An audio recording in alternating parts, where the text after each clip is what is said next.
Hey kids, today's show is brought to you by the letter 4 and the number potato!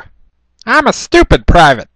Hey Disney fan, welcome to my review of Frozen. We're going to try something a little bit different today. Frozen is a solid block of awesome, but if I explain too much, I'm going to ruin it for you. So instead of my summary, I'm just going to give you the setup. Hell yeah, a whole minute less of the private rambling on about princesses. The story begins in the Scandinavian-ish kingdom of Arendelle, whose main exports are probably lederhosen and wooden shoes. The king and queen have been blessed with two daughters, Elsa and Anna, one of whom is an OP snowbender. Rather than bundle her off to Chuck School for Freaks, the folks figure for a Superman-style life of secrecy. But then for Disney reasons, Ma and Pa get dead, and Elsa must assume the throne. But when her high-spirited little sister outs her as the Dragon Lady of the Lin Kuei, Elsa runs off to the mountains and goes all White Witch of Narnia. So Princess Anna must join forces with the dashing Prince Hans, an ice salesman named Kristoff, his reindeer Sven, and a magical snowman named Olaf to save the kingdom from an eternal winter. Won't Aslan be pleased?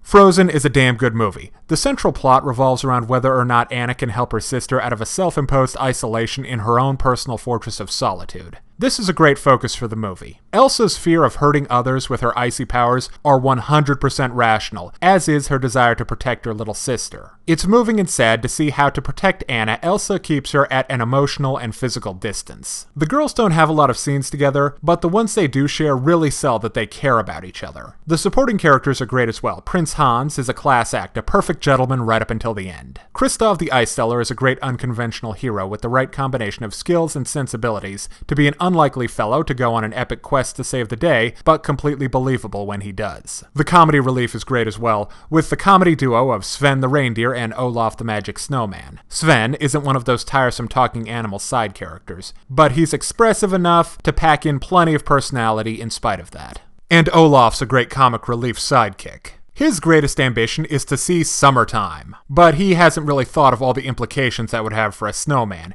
and as a running gag, that's hilarious. I'm also loving the art style. The Norwegian look to everything is both charming and unusual enough to put it well outside the archetypal medieval European fantasy design setting, without it being a totally exotic location for the House of Mouse, like Mulan and Aladdin were. The characters look great as well. If they were two-dimensional, I think that Frozen would look completely indistinguishable from any of the 90s Disney classics. And Elsa's frosty powers are shameless eye candy. The action is decent in Frozen as well. The frequent appearances of chases, fights, and Elsa doing it Mr. Freeze style keep the plot moving at a brisk pace, so Frozen never loses the young or easily distracted in the audience. Now, as this is a return to form for Disney, there are of course musical numbers. Oh joy, oh rapture.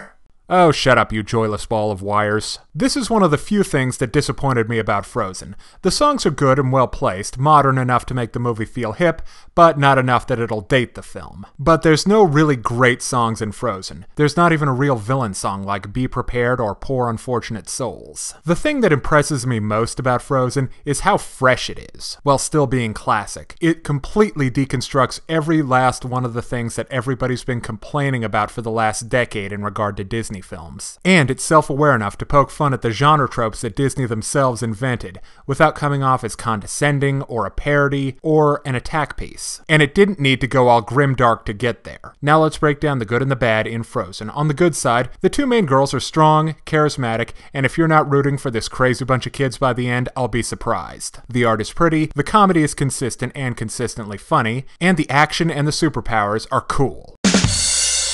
On the other hand, the songs are just okay, and I had trouble keeping everyone's names straight. And as far as complaints go, that's about as petty as they come. If this is at all your bag, go see Frozen. 5 out of 5. Thanks for watching, I'm the Stupid Private.